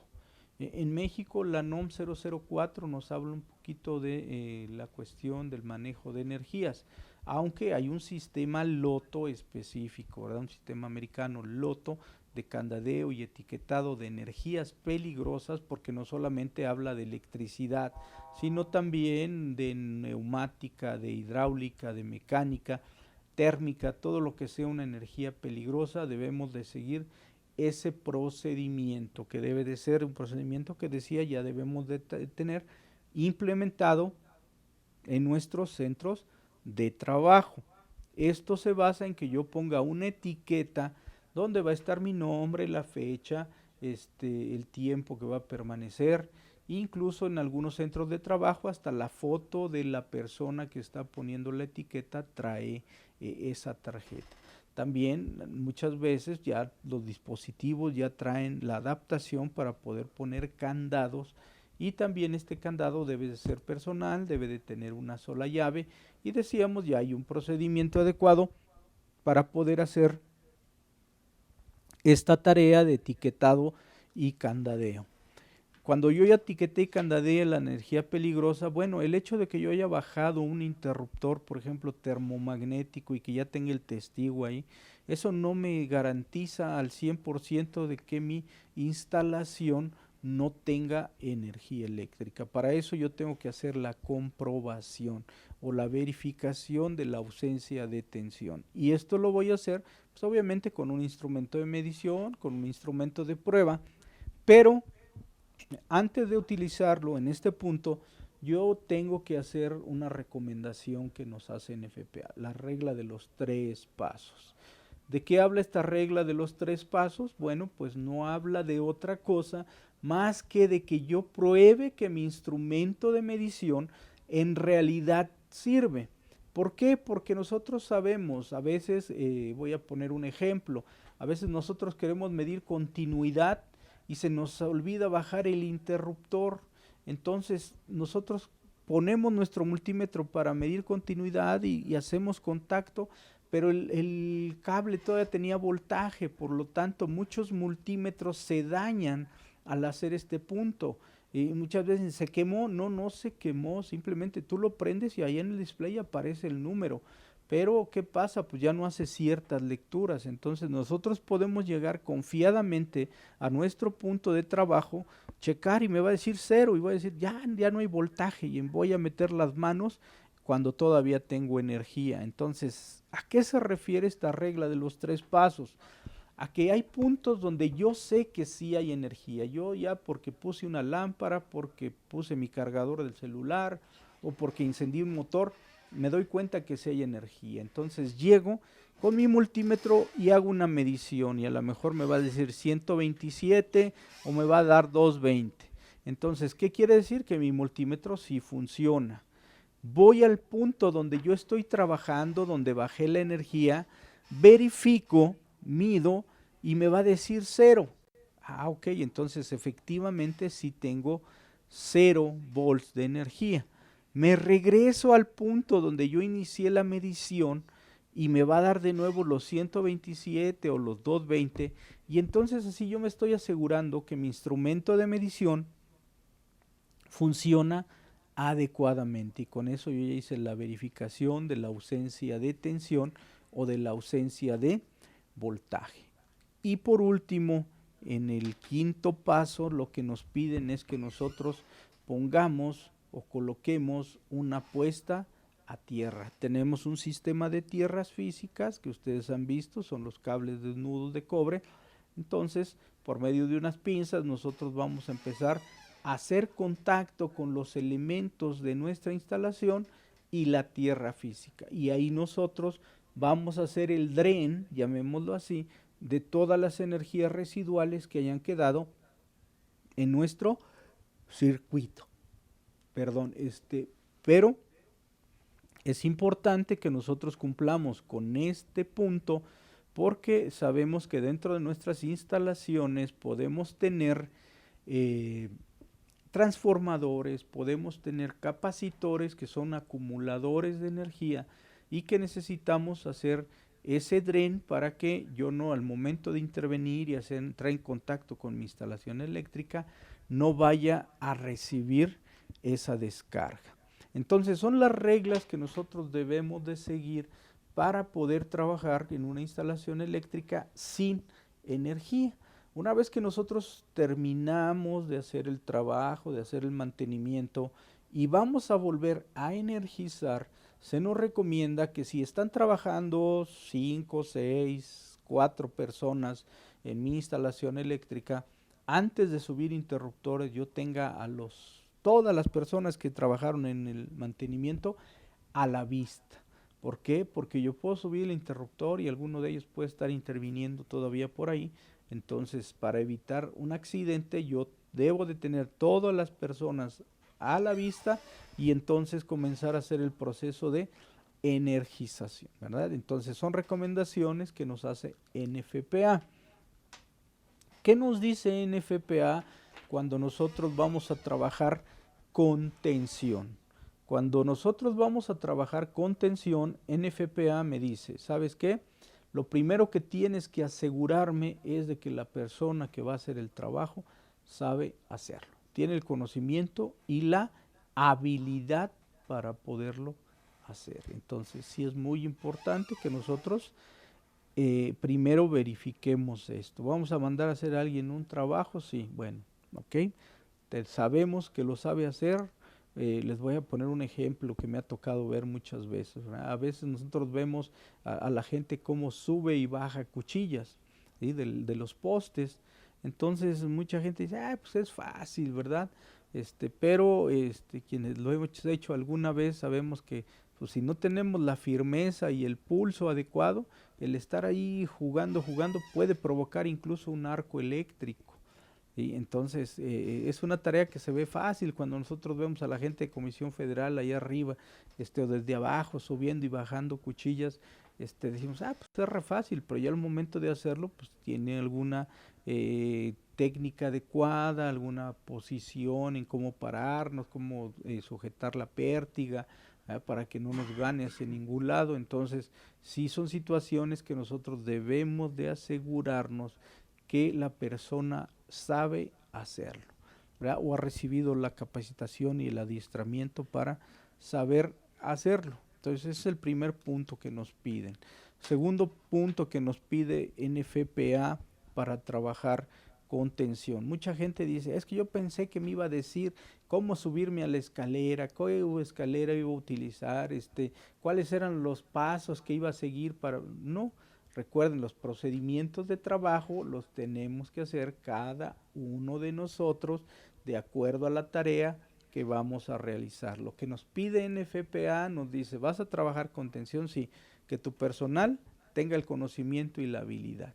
Segundo, que lleven todo el equipo de protección personal adecuado, la ropa ignífuga, los guantes de acuerdo a la tensión que van a estar manejando, los lentes, el casco, los zapatos eléctricos, todas las condiciones para que si se da un accidente ellos estén protegidos, y también el utilizar todos los útiles y herramientas adecuados. Por ejemplo, si estamos usando escaleras de fibra de vidrio, tapetes antiestáticos, el equipo de protección personal adecuado. Y los procedimientos pues ya son de acuerdo a las empresas, a los seguristas que cada uno de nosotros tengamos. Aquí hay un punto importante que nosotros acabamos de cubrir. Muchas veces en las empresas los seguristas, la gente que se encarga de la seguridad, le dicen al técnico, no puedes intervenir si no has bajado el interruptor. Bueno, pues muchas veces no se puede. ¿Por qué? Porque si bajamos un interruptor dejamos sin energía media planta. Entonces eso no se puede hacer, ¿verdad? Entonces tenemos que trabajar muchas veces con energía. ¿Qué debemos de hacer? Pues seguir las recomendaciones que NFPA nos dice y también tener nuestros procedimientos de trabajo adecuados para el trabajo que vamos a realizar. En México nosotros tenemos una norma oficial mexicana que es la NOM 017 de la Secretaría del Trabajo y Previsión Social, que nos habla del equipo de protección personal. Pero, por ejemplo, NOM 017 tiene 8 claves.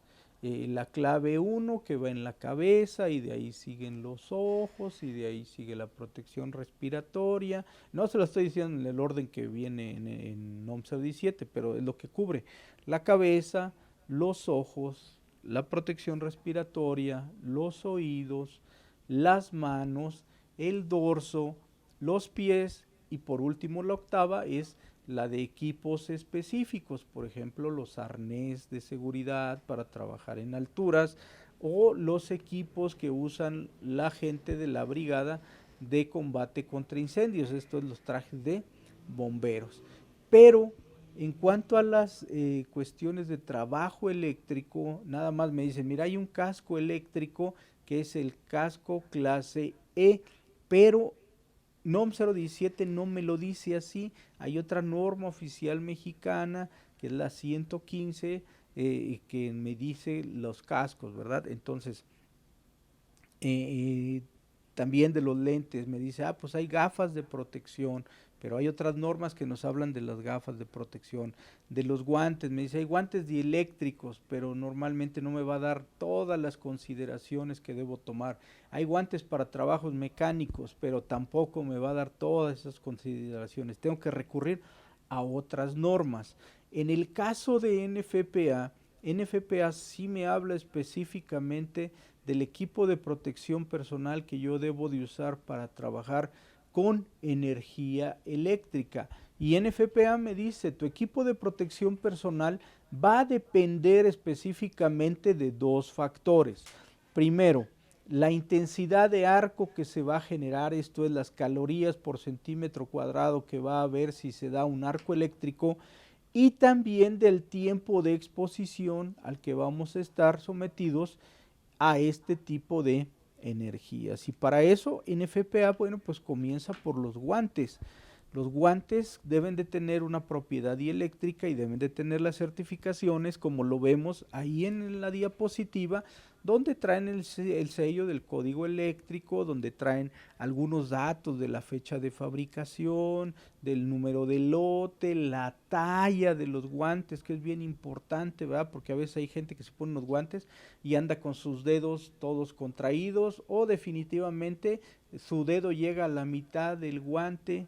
Entonces debe de ser las tallas adecuadas, y todo eso viene marcado ahí sobre el cuerpo del guante. Entonces nosotros debemos de saber que estos guantes deben de tener estas certificaciones, y también que se recomienda que cada 6 meses, se use o no se use, se le manden a hacer algunas pruebas, algunos laboratorios certificados, para asegurarnos que en el momento en que lo voy a utilizar, pues sí, sea seguro hacerlo. O si no, por lo menos ahí en planta, y hacerle la prueba más sencilla es que es como si nosotros estuviéramos inflando un globo, ¿verdad? Soplarle para ver si no tiene alguna fuga, alguna fisura por donde la energía eléctrica pudiera entrar. NFPA tiene esta clasificación en cuanto a los guantes dieléctricos, guantes desde el 2 ceros que se utilizan para trabajar hasta 500 volts de corriente alterna, y de ahí sucesivamente hasta llegar al número 4, que sirve para trabajar a más de 35,000 volts. Entonces tenemos esos tipos de guantes. Ahora, ya hablando específicamente de todo el equipo de protección personal que vamos a usar al trabajar en instalaciones eléctricas, anteriormente NFPA tenía 5 clasificaciones. El día de hoy ya nada más maneja 4, que va de la clase 1 a la clase 4, donde la clase 1 me dice que este traje me va a servir para soportar descargas caloríficas hasta de 4 calorías por centímetro cuadrado. Y el traje, bueno, pues es el equipo de protección básico de todo electricista, empezando por los zapatos dieléctricos, por la ropa ignífuga, por el casco, los lentes, los tapones auditivos y sus guantes clase 2 ceros, o de acuerdo a la tensión que nosotros vamos a estar trabajando. Después nos vamos a ir al clase 2, que va a resistir hasta 8 calorías por centímetro cuadrado, y que aquí la modificación es que nosotros ya debemos de usar una pantalla facial que no puede ser la careta que nosotros usamos para esmerilar. Aquí sí nosotros debemos de ser muy específicos, que es una careta para arco eléctrico, que debe traer una certificación, que normalmente traen un número 8 en la frente, y esa es la forma de identificar que esa careta sí me va a servir para un arco eléctrico. De ahí nos vamos a ir a la clase 3, donde ya lo que vamos a usar es una escafandra. Ya no vamos a usar pantallas faciales, sino vamos a usar una capucha completa donde este traje ya va a poder trabajar o va a poder resistir hasta 25 calorías sobre centímetro cuadrado. Pero recuerden, traemos un overol ignífugo, mis guantes de acuerdo a la tensión, mis zapatos dieléctricos, mis gafas, mi casco y aparte de eso, la escafandra o la capucha. Y ya de aquí nos vamos a ir a los trajes que son específicamente para arco eléctrico, el traje que se considera para arco eléctrico, donde bueno, pues nosotros vamos a tener que vamos a soportar hasta 40, incluso algunos de ellos se van hasta 80 calorías sobre centímetro cuadrado, donde pues ya vemos que es una ropa muy especial, donde pues si alguna vez hemos tenido la oportunidad de ponernos un traje de estos, sabemos que es un traje que pesa mucho o tiene un peso considerable, que aparte dentro de él se siente un calor muy intenso, que trae sus botas específicamente, este tipo de trajes. Entonces son trajes donde la gente dice, bueno, como no tengo estudio de arco eléctrico, tengo que usar este traje para todos los trabajos. Bueno, muchas veces OSHA sí nos recomienda hacer eso, pero también nosotros tenemos que considerar aquí que el tipo de ambiente en el que vamos a estar trabajando, el calor que está haciendo, ¿sí? Porque si no, bueno, pues también podemos correr el riesgo de una deshidratación. Entonces, estas son las 4 clases de equipo de protección personal que nos recomienda NFPA, y todo esto va a ir en base al estudio del arco eléctrico que van a estar plasmados en nuestros gabinetes en etiquetas como la que tenemos en la diapositiva, donde en la primera sección dice que es un estudio de arco eléctrico. Después nosotros podemos ver ahí que nos da un valor en calorías por centímetro cuadrado, y en base a ese valor me dice el tipo de guante que nosotros vamos a utilizar, el equipo de protección personal específico que vamos a usar para este trabajo, y del lado derecho nosotros podemos tener ahí algunas distancias de seguridad, ¿sí? Algunas distancias de seguridad como las que veíamos anteriormente en las diapositivas, donde bueno, pues está la frontera de arco, la frontera restringida, ¿verdad? Y la frontera donde va a estar ubicado nuestro ayudante. Ahí vienen marcadas en esta etiqueta. Ese es un modelo de etiqueta. Aquí tenemos algún otro modelo de etiqueta. El chiste es que nosotros tengamos este tipo de estudios para poder definir qué equipo de protección personal es el que nosotros vamos a utilizar. NFPA nos decía, bueno, la gente que va a hacer trabajos en instalaciones eléctricas debe tener la habilidad y el conocimiento para identificar los peligros, los riesgos y relacionarlos con el tipo de lesiones que puede sufrir. Decíamos, el equipo de protección personal me va a ayudar a que si se da el accidente, como podemos ver en la diapositiva, el efecto de este accidente sobre nosotros sea mínimo. Aquí en este caso, la persona lleva pues su traje ignífugo, su traje para arco eléctrico, se da la conflagración en el gabinete, pero él normalmente no va a salir tan perjudicado como saliera si él no llevara su equipo de protección personal específico. Nosotros debemos de saber qué es un riesgo, y sabemos que el riesgo es una característica inherente a la tarea, por ejemplo, un peligro. Y nosotros sabemos que el trabajar con energía eléctrica pues ya es un peligro, y por eso nos lo indican, como vemos ahí en el pictograma del lado derecho, el triangulito negro con un fondo amarillo y un rayito que nos está indicando, cuidado, peligro, descarga eléctrica. Hoy en día ya hizo la pictografía para la ráfaga de arco, donde nosotros podemos ver ese mismo rayo, pero ahora con puntitos alrededor, que nos está indicando esa evaporación súbita que hay de los materiales, y eso nos dice, cuidado, aquí puede haber un arco eléctrico. Entonces tenemos que empezar por identificar ese peligro. Y al momento de trabajar con la energía eléctrica, pues ya estamos exponiéndonos a un peligro.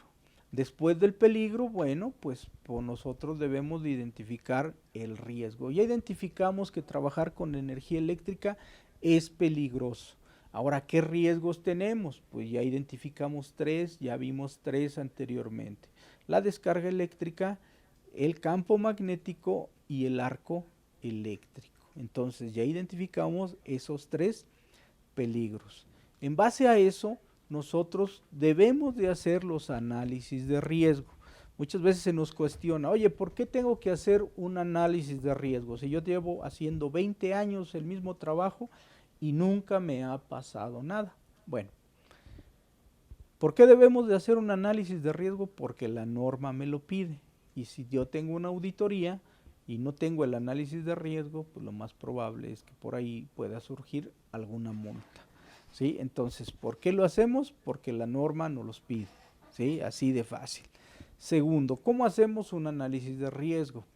Primero, debemos de hacer una descripción detallada de la tarea que nosotros vamos a realizar.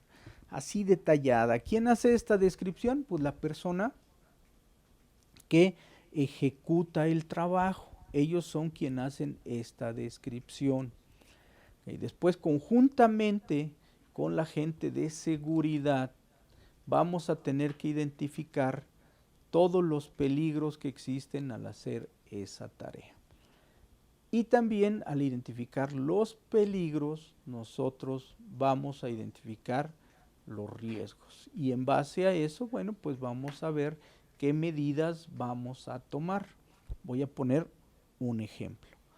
Yo me tengo que subir a una escalera a cambiar una luminaria o un foco o una lámpara. Entonces, el solo hecho de que yo me suba a la escalera ya es un peligro. ¿Sí? Ya identifiqué un peligro de esa tarea. El solo hecho de que yo me tenga que subir a la escalera ya identifiqué un peligro. Segundo, yo voy a trabajar con una instalación eléctrica, entonces voy a manejar energía eléctrica. Por lo tanto, ya identifiqué un segundo peligro, ¿verdad? Entonces ya tengo dos peligros. Ya a lo mejor analicé mi tarea así rápidamente, identifiqué dos peligros. Vámonos al peligro de la escalera. ¿Cuál es mi riesgo principal? Pues que yo me caiga. Pero también me puedo resbalar y torcerme un pie, me puedo cortar, me puedo golpear. Esos son riesgos que yo voy a tener al subirme a la escalera. ¿Cuál es el riesgo al trabajar con la energía eléctrica? Bueno, pues puedo recibir una descarga. Todo eso nosotros lo vamos a analizar en una matriz similar a esta. Decía, NFPA en su matriz de arco eléctrico lo que hace es poner los valores de 2 calorías, de 4 calorías, de 8 calorías, de 21 calorías, de 40 calorías y los va relacionando. Pero ahorita vamos a analizar los riesgos de la escalera. Dijimos, el peligro es que yo me suba a la escalera.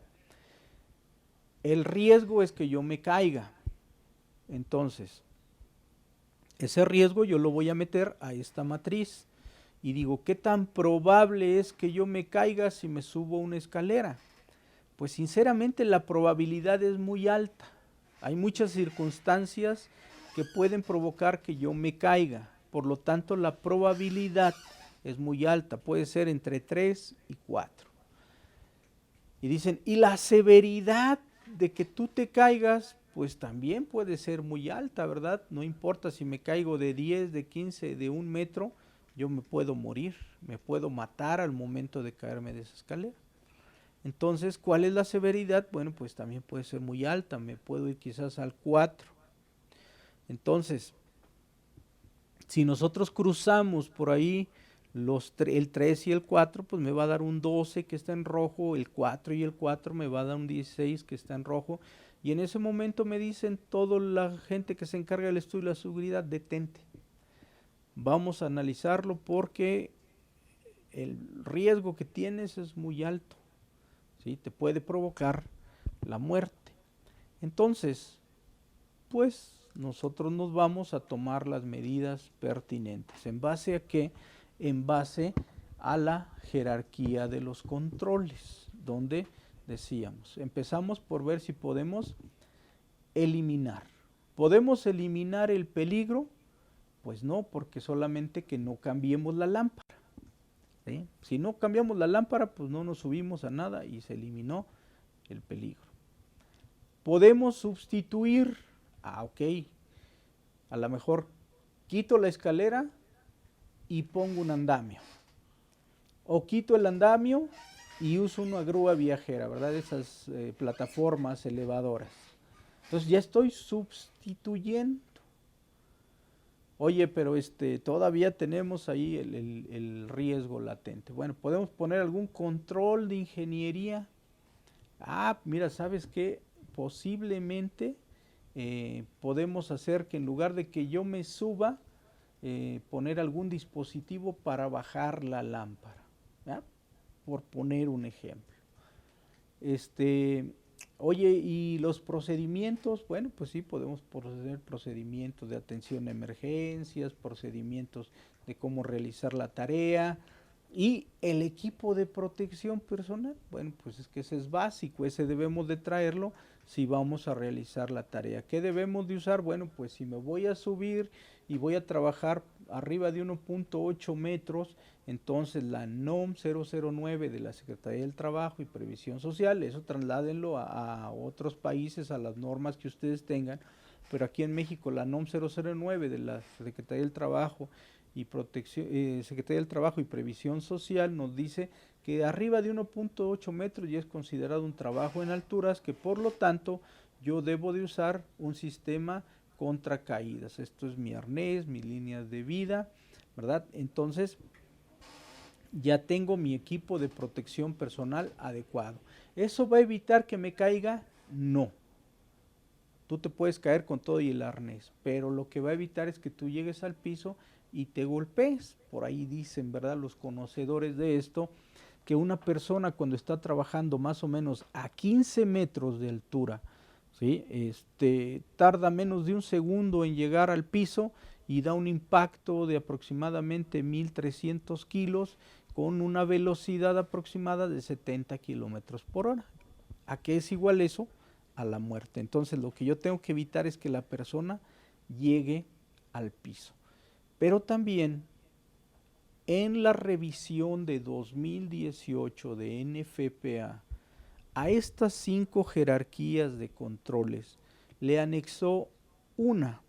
Él lo puso, o NFPA lo puso después de los controles de ingeniería.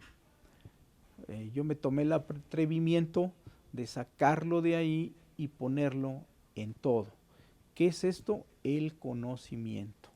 ¿Sí? El conocimiento. NFPA, por eso insiste mucho, debe de estar seguro que la gente conoce, que la gente tiene la habilidad de hacer las cosas. Por eso yo me atreví a ponerlo a un costado y que abarcara las 5 jerarquías de control, porque en todas debe de haber ese conocimiento. Entonces es el proceso de seguridad que nos pide NFPA que nosotros debemos de hacer al trabajar en el mantenimiento a las instalaciones eléctricas. Ahora vamos a ver qué debemos cumplir con NFPA, qué debemos tener, qué es lo que nos pide NFPA para poder cumplir con ellos. Lo primero que nos pide es que nosotros tengamos un programa de seguridad eléctrica. Esto es, que tengamos de pe a pa desarrollados nuestros planes de trabajo, nuestros mantenimientos, nuestros procedimientos para poder trabajar de una forma segura. Segundo, ¿qué nos pide NFPA?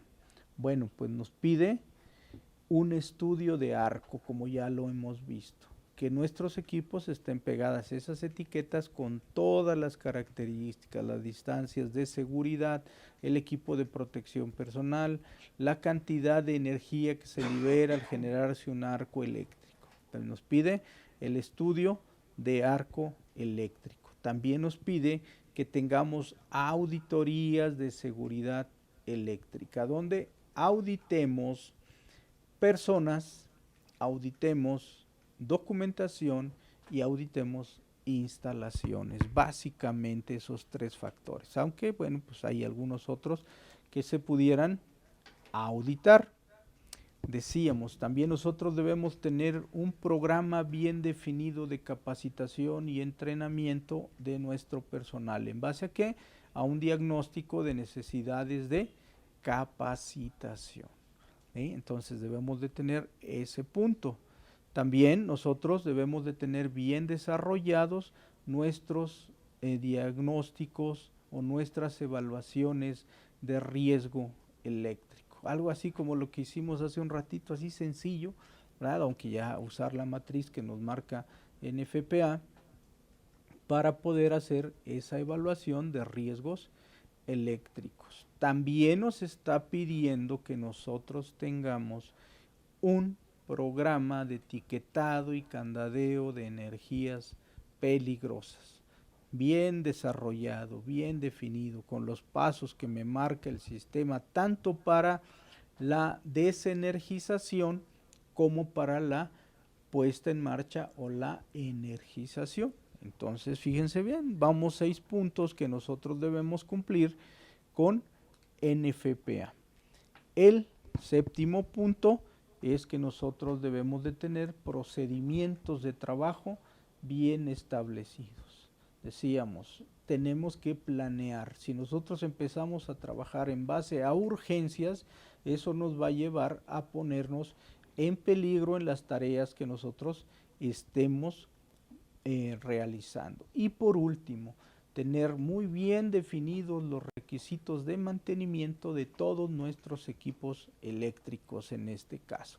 ¿Y de dónde vamos a sacar todos estos requisitos? Pues normalmente de las recomendaciones del fabricante y de la experiencia que nuestros técnicos y nuestro personal vaya teniendo con el contacto de estos equipos. Entonces, son 8 puntos básicos que nosotros debemos de tener para poder trabajar con seguridad en las instalaciones eléctricas. Y por último, nos pide un procedimiento de atención a emergencias, ¿sí?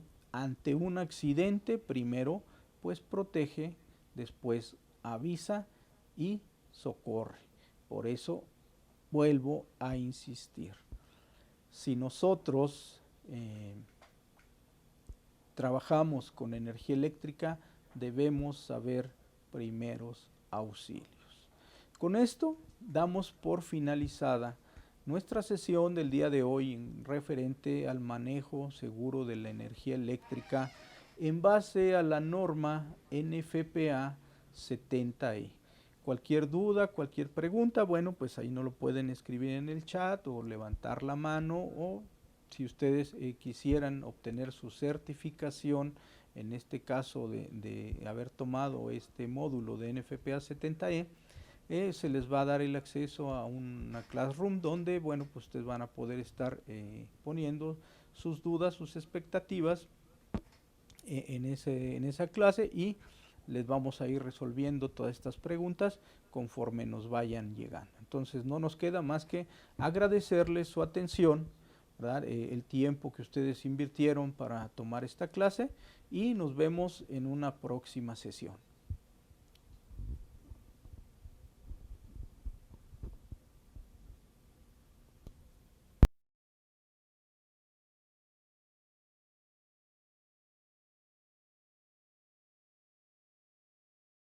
Gracias por acompañarnos a la sesión del día de hoy. Estoy convencido que la información que te estás llevando será sumamente valiosa para tu crecimiento profesional y personal.